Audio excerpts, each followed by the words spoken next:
All right, here we go. We have WWE Hall of Famer, former Olympian Mark Henry's in the building. In the building. What's up, baby? What's up, man? Pleasure to have you here. Oh man, you come highly recommended. Thank you. Thank you. I try. We actually just interviewed Dr. Khan, who was on your show as well. Yes, sir. I met him so long ago, but it feels like I was yesterday. Yeah. Yeah. I mean, we're definitely appreciative that he can come on the show and give the real medical knowledge with all the craziness that's happening right now with COVID-19. To have an actual medical doctor on the front lines telling people what's going on Yeah, was a huge blessing. and to have a pulse in the hip hop field and be relevant, it's just priceless to have somebody like him. No doubt. No doubt. Well, I want to get into your whole story. And this is our first time actually sitting down, so I want to start in the beginning. Yeah, So you grew up in Silsbee, Texas? Silsbee, Texas, man. More animals than people. Okay. There's 3,000 people in the town I grew up in. Okay. Uh, and I guess you come from a family where all the men are just huge. Is that accurate? It's pretty accurate. Actually on both sides of my family. I've had people play in the NFL. Of course, the accomplishments that I've made, and you go back to um, the 40s and 30s. I had uncles that worked in the pulpwood industry, which is logging, and they were pretty famous for kind of their exploits. Being big guys, handling really heavy implements. Right. I guess you had a great uncle named Chud, Chud who was Adams. 6'7" and weighed 500 pounds. He was close to five. He wasn't quite five, but he was close. And he never wore a pair of shoes. He never had shoes. They said he probably had like a 17, 18 size foot.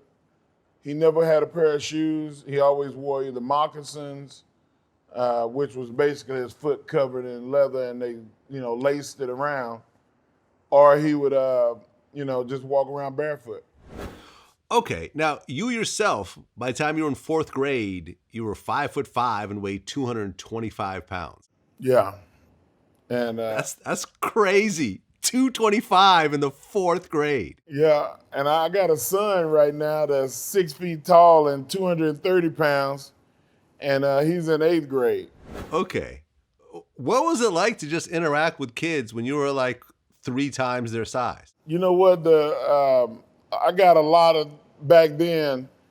Why is he playing with my kids? And they were like, he's the same age as your kids, and they'd be like, oh, okay. But I never had no other than stuff like that.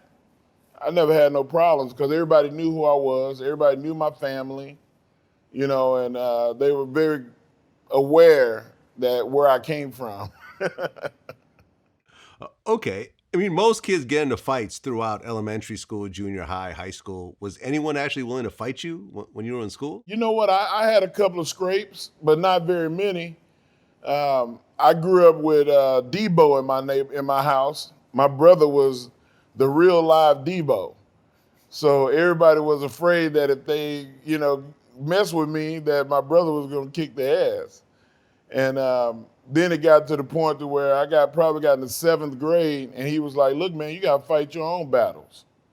And I think I got into maybe like 2 fights, and I kind of bludgeoned a kid, and then it was like, okay, you know what? You do that again, we're gonna have a problem. And I ended up getting kicked out of school because I beat a kid up, and I spent a little time in the box, what they called it, but juvenile detention.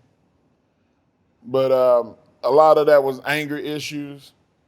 During that time, kids were calling me Fat Albert, Magilla Gorilla, you name it, super black, you name something that was derogatory, I was getting it. And when you're a little kid and nobody tells you how to deal with pain or deal with any kind of struggle, and you trying to handle it with your fists.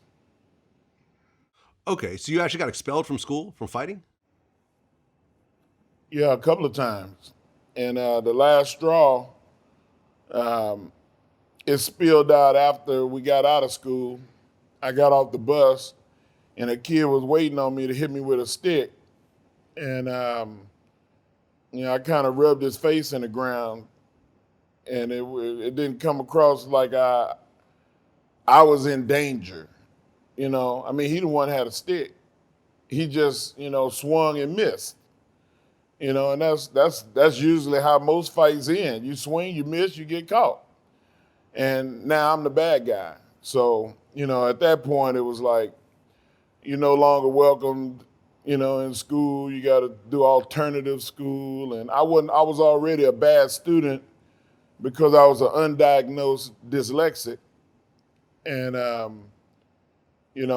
it was actually a blessing in disguise because that was the same time that organized sports got introduced to me. Um, and if you say, look, if you can't pass and if you can't stop fighting, then you can't play. And I was like, damn, I can't play? I mean, he started it, and they was like, look, I don't care who started it. If you hit somebody, you're done. And that was the beginning of me conforming to the system.